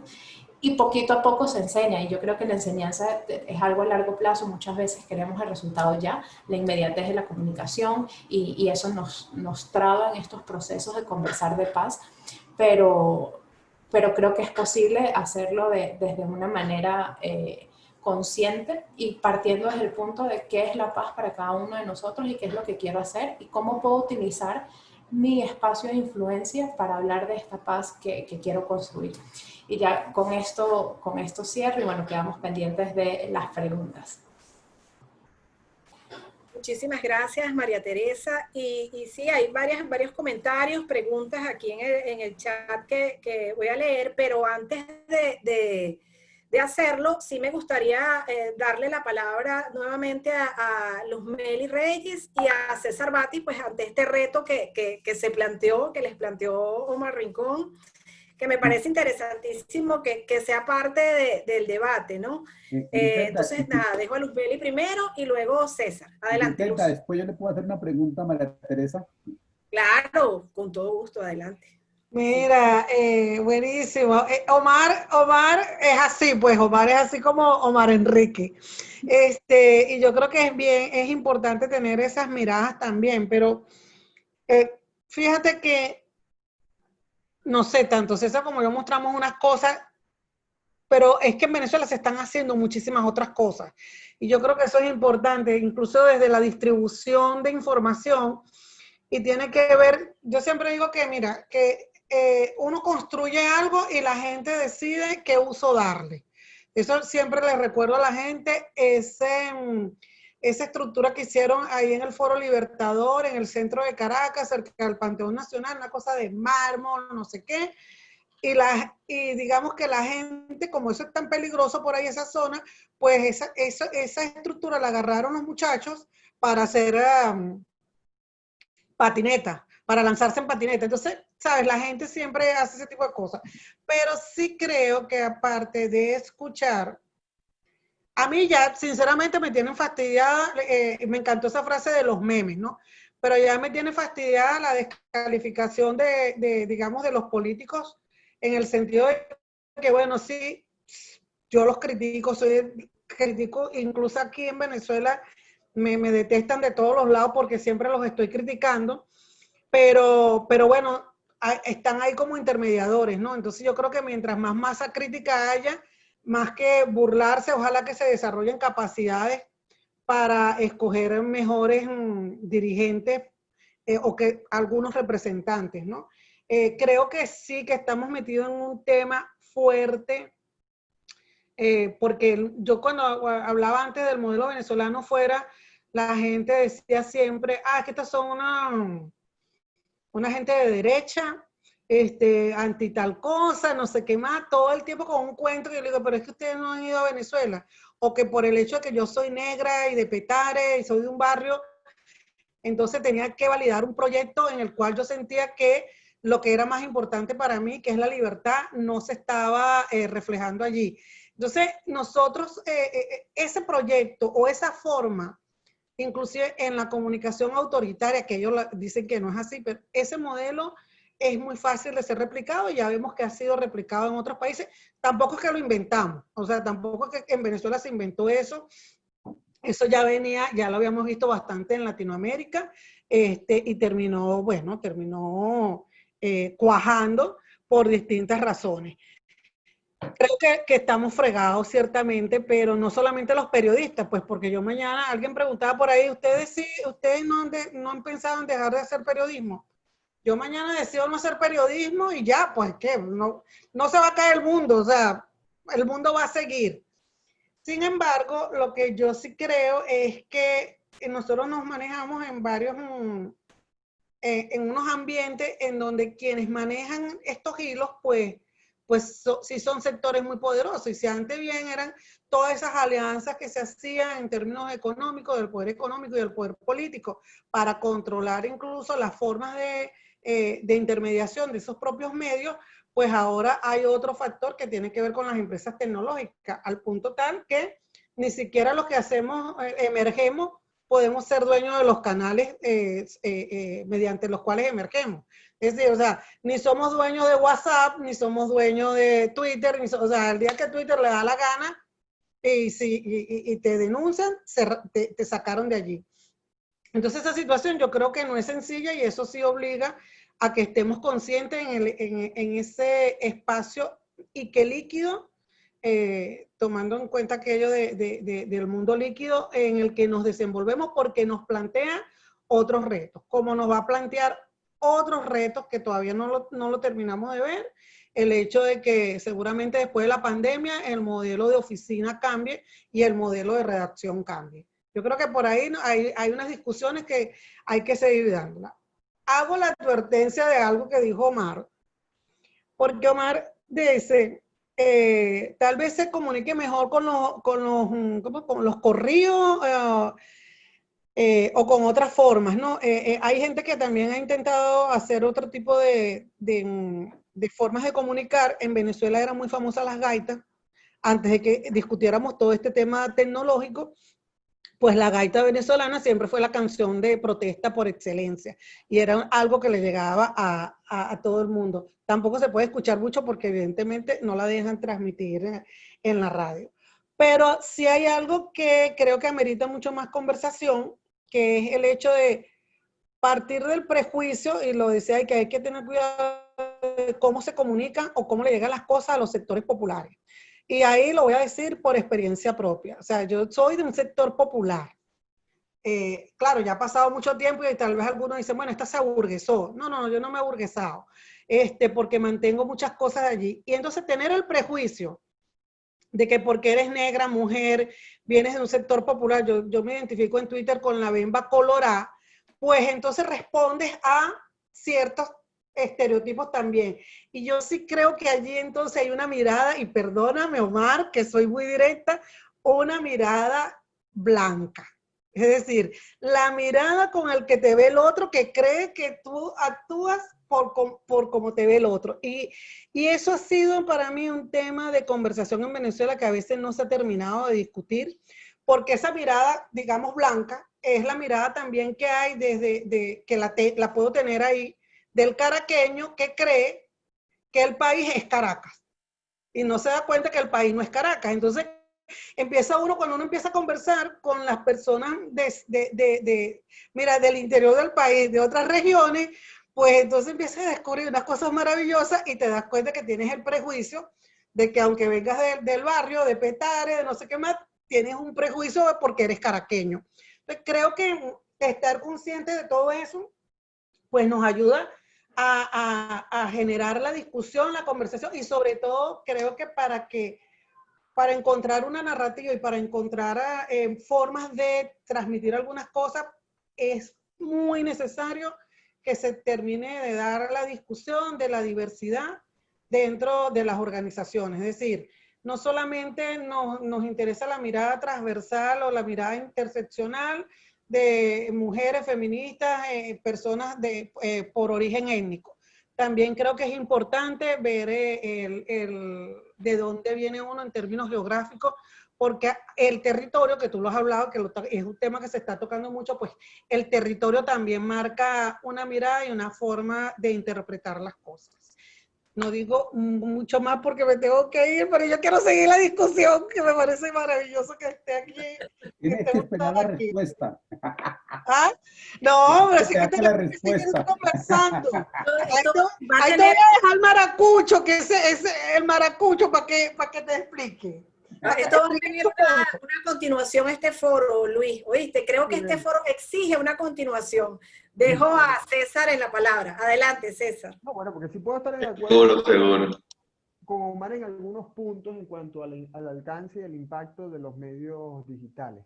Sin lugar a dudas, nos cuesta muchísimo posicionar temas que en otras sociedades, bueno, y eso era incluso antes con los medios impresos, porque nosotros veníamos y publicábamos un hecho de corrupción y el corporativismo del oficialismo agachaba la cabeza, y digo el corporativismo porque actuaban como si fuera una empresa privada. Ah, sí, me acusaste de corrupción, ¿qué? Yo me esquivo la acusación, yo soy Chávez, me resbala toda la... que tú me eches, tengo un teflón y no pasa nada. Y eso pasaba con los medios impresos. Muy pocas veces tuvimos nosotros a un presidente respondiendo a un trabajo de investigación. Creo que en los 21 años, o por lo menos hasta el año 2014, la única vez que respondieron, estoy casi seguro, a un trabajo de investigación, no a una denuncia con la que Chávez se limpiaba las manos, fue cuando publicamos un trabajo donde estaba Laura Welfer también, publicamos en Última Noticia, quien mató a Basilda Costa, que ahí sí Maduro tuvo que salir diciendo, ay no, es que me desobedecieron los del SEBIN, estaban acuartelados y se fueron a matar a ese pobre muchacho. Pero bueno, esa es una de las cosas que ha pasado en este país, donde el oficialismo no ha atendido a los reclamos, o más que reclamos, a los planteamientos que hemos hecho el periodismo de investigación. Y es verdad, cuesta mucho el impacto. Oye, un escándalo como ese, el Chavismo INS, un trabajo realizado por Transparencia Venezuela, Conecta y la Alianza Rebelde Investiga, tal cual Runrunes y El Pitazo, donde se revela que 30.000 millones de dólares se robaron estos bichos, y que eso no cree mayor escándalo, te da a entender que es verdad que no hay un impacto. El hecho que digamos, mira, se fueron de este país 11.000, 12.000, 13.000 millones de dólares para invertir en el sector eléctrico de otras naciones, mientras en Venezuela está oscura, y que no pase nada, que no haya una mayor reacción. Te demuestra que nos cuesta mucho el impacto, lograr el impacto. Estoy de acuerdo con eso. Lo que sí no estoy de acuerdo es que digas que los medios digitales en Venezuela seguimos las agendas de las organizaciones. Y eso lo he escuchado no solo de ti, Omar, no lo he escuchado solamente de ti, lo he escuchado de un periodista venezolano, no lo voy a nombrar, que nos dice eso recurrentemente. Y yo digo, pero bueno, pero es que está fuera de los medios y no entiende cómo es que cómo se mueve el cobre acá. No sabe cómo es que se maneja el asunto acá. Eso es totalmente falso, por lo menos en el Pitazo. Te voy a responder por el Pitazo. Es totalmente falso. A nosotros nos vienen a imponernos una agenda. Eso es totalmente falso. Hablar a la gente. Oye, como lo digo al principio, nos encanta hablarle a la gente, queremos hablarle a la gente, pero, pues seguramente nos faltan muchas formas de cómo hablarle a la gente y entender a las audiencias y entenderlas mejor. Pero sí, nosotros, lo que ha dicho Lumeli, nosotros llevamos 2 gaitas cantando. La primera fue para hablar de la censura y la segunda fue para hablar de los apagones. Este año, estamos ya pensando la gaita este año, la cosa está complicada, pero bueno, vamos a ver cuándo la sacamos, así sea el 31 de diciembre.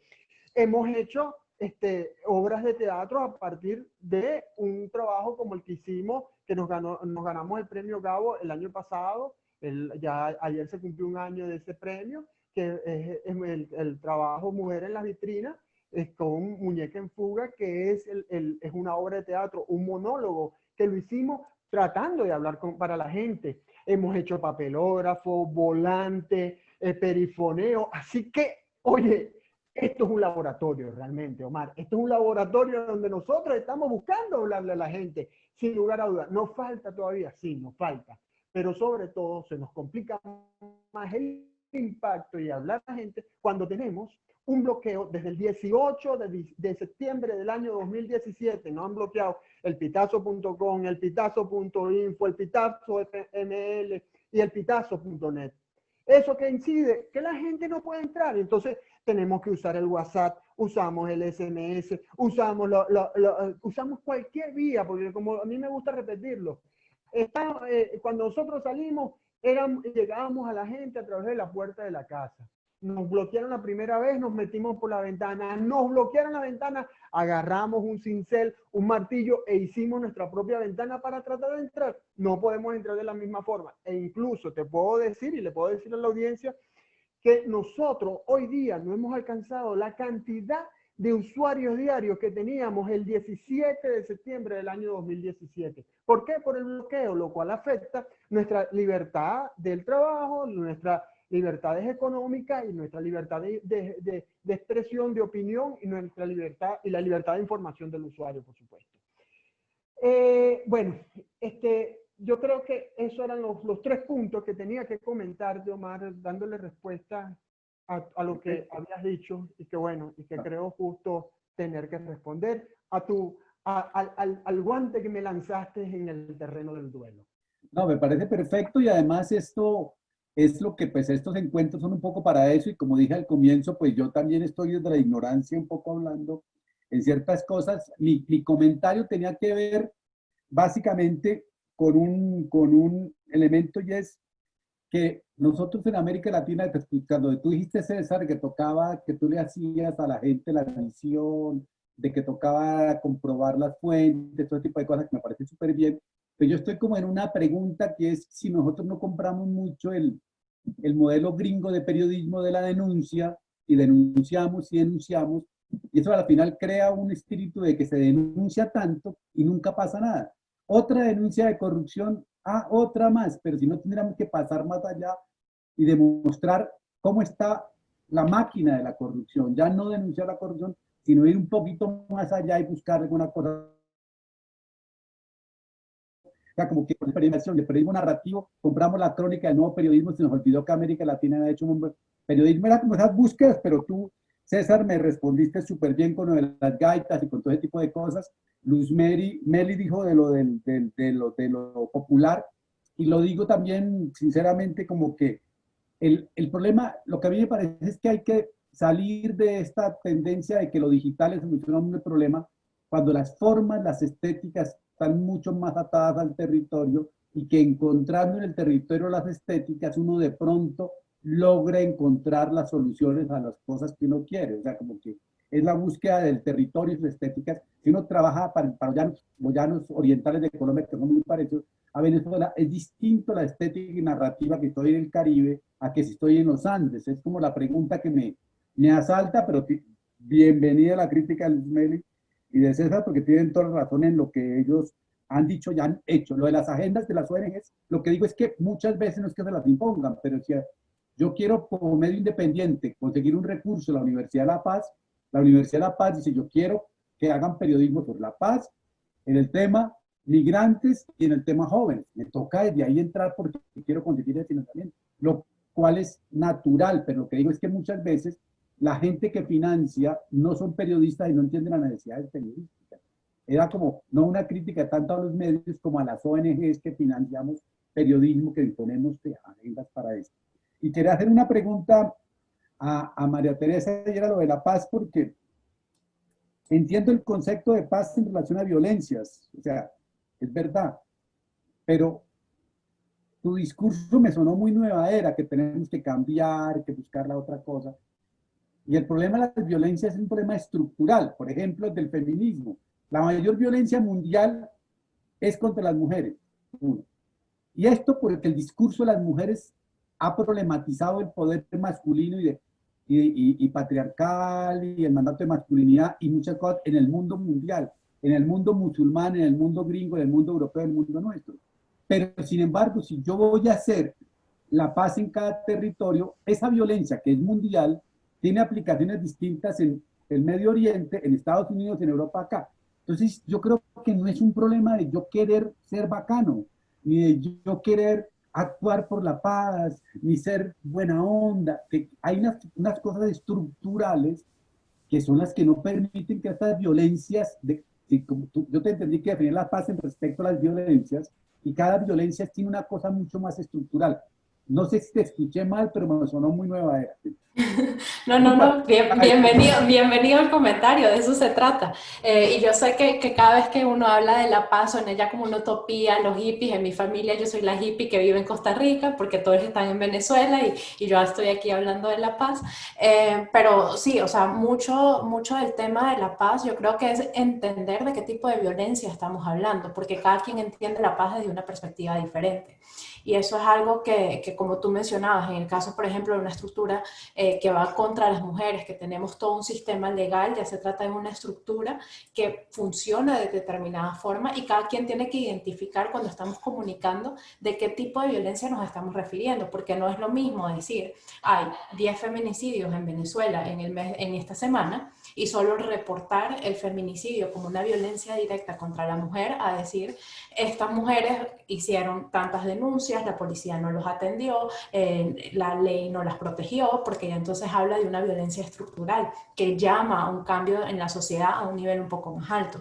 Entonces, mucho como mi postura es entender de qué tipo de paz vamos a hablar cuando vamos a comunicar, porque no es lo mismo decir, hay unas niñas embarazadas, como estaba mostrando en la fotografía de Luz Meli, que habla de un tipo de violencia muy, muy particular, de impedimentos de acceso a anticonceptivos, educación sexual, educación en general, que habla como de una estructura de violencia diferente, que no todos la podemos hablar de la misma manera, porque no es lo mismo decir, hay 50% de la población juvenil embarazada que se muere, a decir tenemos toda una estructura. Entonces mucho de este llamado es de reflexionar de qué tipo de paz queremos nosotros hablar y a quién le vamos a hablar en esa comunicación, que como ya señalaba César y ustedes, se trata muy de lo local también, de entender cuál es ese grupo al que le estoy hablando. Si yo solo le estoy hablando a un grupo, por ejemplo, en la foto que presentaba Luz Meli también de las muchachas de la Polar,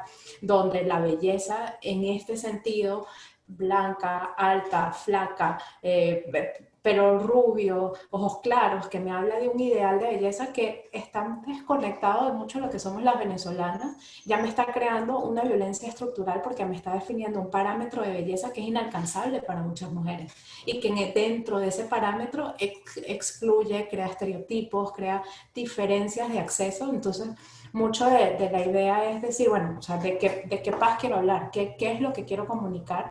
Para poder construir un discurso en torno a la solución que nos permita avanzar en diferentes estructuras de violencia, porque existen diferentes estructuras de violencia. Gracias, María Teresa. Gracias, Omar, a Luz Meli también, que nos tuvo que abandonar, pero de verdad, y a César por esta conversación tan rica. Muchos mensajes hay en el chat de felicitación para ustedes. Luis, ya te están pidiendo que hagas el segundo, la repetición tiene que ir, y tenemos que seguir debatiendo además estos temas tan ricos y además de esta manera.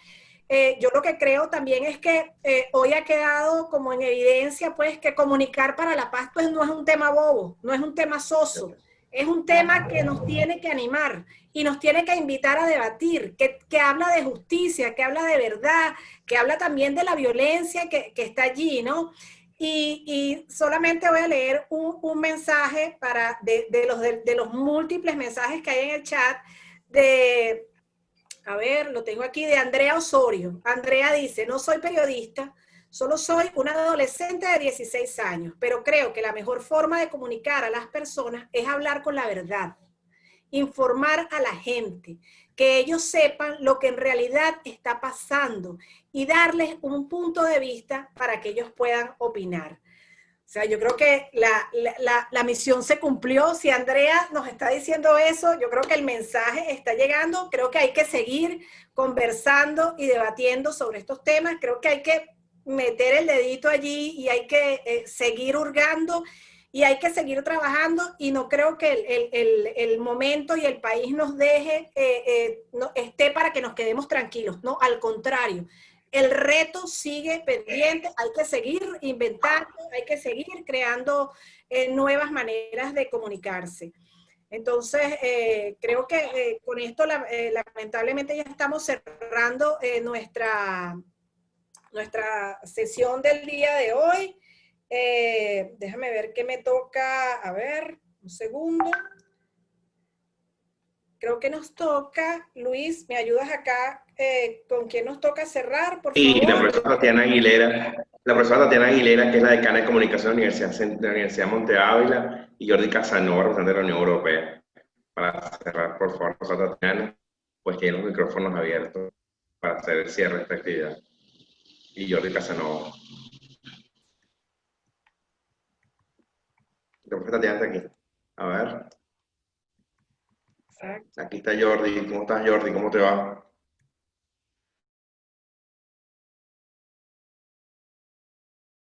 Bien, gracias a todos por el evento. Felicidades, Luis, desde luego. Me ha parecido muy provechoso, muy bien orientado, y la verdad que es en un tema especialmente sensible. Me ha encantado además contar con los diferentes panelistas y poder acompañar. La verdad que tanto Efecto Cocuyo como el Pitazo son pues, evidentemente medios digitales de referencia en esta cuestión, y yo creo que desde la Unión Europea lo que podemos expresar es la satisfacción de poder apoyarles en estos esfuerzos, tanto a Oportunidad, a People in Need, a la Universidad Monte Ávila, en el marco del proyecto Reconciliación, y en este ciclo de actividades, ¿no?, de la campaña Nos Mueve la Paz, en esta búsqueda de estrategias que contribuyan finalmente a la construcción de la paz y a la resolución pacífica de conflictos, también en el ámbito de la comunicación. Es evidente que al comunicar uno es capaz de influir y configurar la percepción de la realidad que tienen los demás. Se han subrayado elementos muy relevantes y estrategias posibles para poder abordar estas cuestiones. Me ha encantado, por ejemplo, la propuesta de Efecto Cocuyo sobre el periodismo que ilumina, por ejemplo. Y finalmente, felicitar a todos y animar a los diferentes participantes que se han ido beneficiando también del proyecto y que contribuyen a construir estas reflexiones, y subrayar, por supuesto, el apoyo de la Unión Europea a este tipo de iniciativas inteligentes, constructivas y que buscan resultados orientados a la paz, que precisamente la embajadora suele subrayar como uno de los grandes logros de los jóvenes y de la sociedad venezolana frente a la profundidad de la crisis actual. Muchísimas gracias por todo, ha sido un placer acompañarnos. Gracias, Jordi, muchas gracias a ti por tu apoyo y presencia en la tarde. La profesora Tatiana Aguilera, indicada. Antes de darle la palabra a la profe Tatiana, un segundito porque sí me gustaría también disculpar a la profesora Morela Alvarado, directora del Instituto de Investigaciones de la Comunicación, quien, bueno, por problemas de conexión no pudo estar hoy con nosotros, pero es una aliada fundamental de este proyecto, ha estado involucrada en todas estas actividades. Lamentamos profundamente que se haya perdido este foro de hoy, pero entendemos que, bueno, que le fue imposible conectarse. Entonces, esta disculpa de parte de la profesora Morela Alvarado. Le damos entonces la palabra a la profesora Tatiana Aguilera, decana de Comunicaciones de la Universidad Monte Ávila. Adelante, profesora. Hola Griselda, hola a todos. Muchísimas gracias por este debate tan interesante que realmente yo creo que hay que repetirlo, sobre todo porque es un tema que en pandemia se ha sentido más presente, el tema de la necesidad de una búsqueda de paz, de una búsqueda de la necesidad de llegar de marcar una agenda pública que use un lenguaje mucho menos agresivo, donde uno pueda realmente tener confianza en los medios, y porque estamos en una era de la confrontación, entonces constantemente estamos recibiendo este bombardeo de informaciones contradictorias, encontradas a veces, que evidentemente no hacen bien a nadie, porque incluso aquí metiéndome un poco con Omar, yo veo que las visiones, la paz no es ni negra, ni blanca, ni del norte, ni del sur, sino que es un deseo humano universal. Y entonces en ese sentido yo creo que cada uno tiene una visión que enriquece y aporta, pero que tiene que ser escuchada según lo autóctono realmente, en esto estoy totalmente de acuerdo, pero sin menospreciar lo universal, que es ese deseo de paz que es posible, un poco, aunque parezca una utopía, como decíamos antes, y no es que cada vez que uno hable de paz estamos hablando como de temas de comeflor, sino que es difícil hacer el bien atractivo, y realmente esta es la tarea del comunicador, y yo creo que César Batí se la come aquí, porque me parece que ellos han dado con todo lo que han logrado ejecutar, esas innovaciones en plataformas, en modos de llegarle a la gente, es realmente enriquecedor, y donde se cierra una puerta, se abre una ventana, como él decía, o sea, usamos cincel para entrar aquí, nos cerraron esta ventana, y creo que es increíble, y que es que dentro de algunos años, cuando ya llevemos el margen que la historia nos permite hacer, nos permitirá hacer este análisis un poco más sosegado de lo que ha sido el periodismo en Venezuela en estas circunstancias. Nuestros grandes héroes van a ser Luz Meri, César Batiz y muchos otros que quizá a través del WhatsApp o esos punticos de luz nos dieron la posibilidad de ver en momentos de oscuridad total y de blackout absoluto, ¿no? Entonces, bueno, te agradezco a ti, Griselda, por la moderación que has hecho, que realmente has fungido de guardia de tráfico excelente, de una manera muy buena, porque has resaltado lo positivo de cada uno de los panelistas, y a Luis por su trayectoria y por su trabajo incansable en reconciliación, a la gente de People in Need, a la gente de la Unión Europea, a Jordi por haber estado con nosotros. Por supuesto, bueno, a los panelistas, a Luz Meli, a Omar, a César Batiz, y también a María Teresa Garrido, que aunque sea de la nueva era, estamos contigo porque en el fondo todos tenemos un deseo de trascendencia también. Y muchísimas gracias a todos entonces.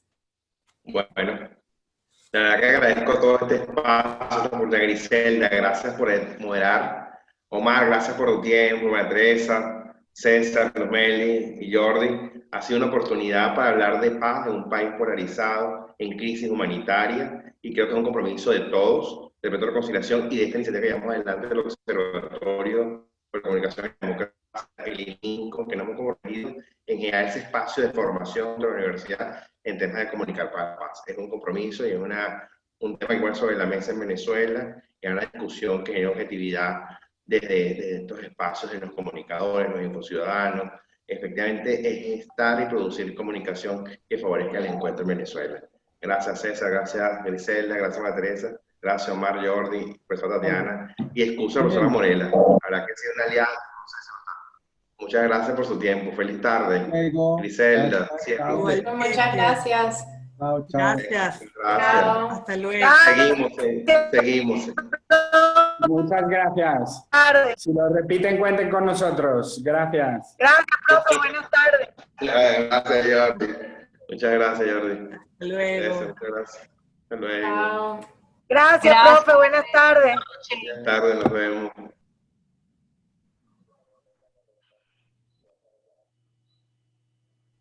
César, tenemos que hablar.